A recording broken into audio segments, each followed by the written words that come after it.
Good day, my name is Marco Bordieri and today I'm going to show you how to build a simple housing for a GPS logger. Something that you can carry with you when you're going diving, and whenever you need to record the position, you can send it up to the surface, wait a couple of minutes to be sure that the signal gets to the antenna, and then recover it back. Everything that you need is here. Clearly you need a GPS data logger, something that can record the position when you're diving. The way it works, you turn it on, you close it in the housing, you go diving, you surface it when you need to record a position.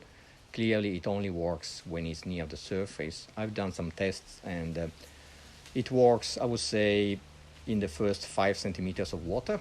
So clearly you need something that brings it to the surface, and keep it also vertical so the sensor, which is here, is facing the sky. That's what this is about. So once that you have your data logger, this is something like 120 Australian dollars. You need housing. This is from Whitworth's. It's about I think $20, and it's waterproof till 80-90 feet. What you need then is a piece of foam that you can buy at Bunnings. You give it a shape in order to hold the GPS logger, and then you need something that makes you sure that when the sensor gets to the surface, it's facing upward, otherwise we don't get any position. So what you do, you take a noodle, you cut a couple of parts, then you get a plastic bag from Bunnings, you drill some holes, and then you got these elastic bands to keep everything together. And then clearly you need a diving line, a dive reel that allows you to carry with you and leave it up. Doesn't have to be 150 feet, but that's the good one that I found. It's actually that long.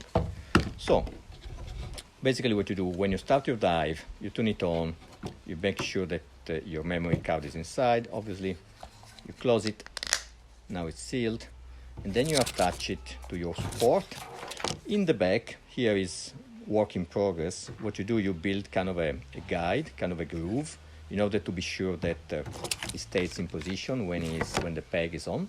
So basically, taking a couple of wall plugs, you cut them in half, and then you glue them here. So they provide a guidance. As I say, this is work in progress, so it's not finished yet.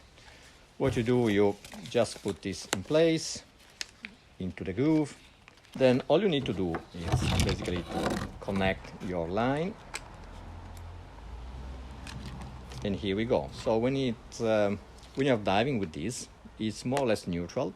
The beauty of the noodles is that they squish when you go deeper. So basically it's kind of a neutral, but when it's close to the surface, they expand and they provide that lift. And because of the shape, because of the center of gravity is pretty low and the center of buoyancy is pretty high, whenever it gets to the surface, it capsizes and stays with the top side up. So as I said, you let it go up to the surface, you wait, usually it takes like 1 minute to get a signal. You can see now it's receiving because it's blinking.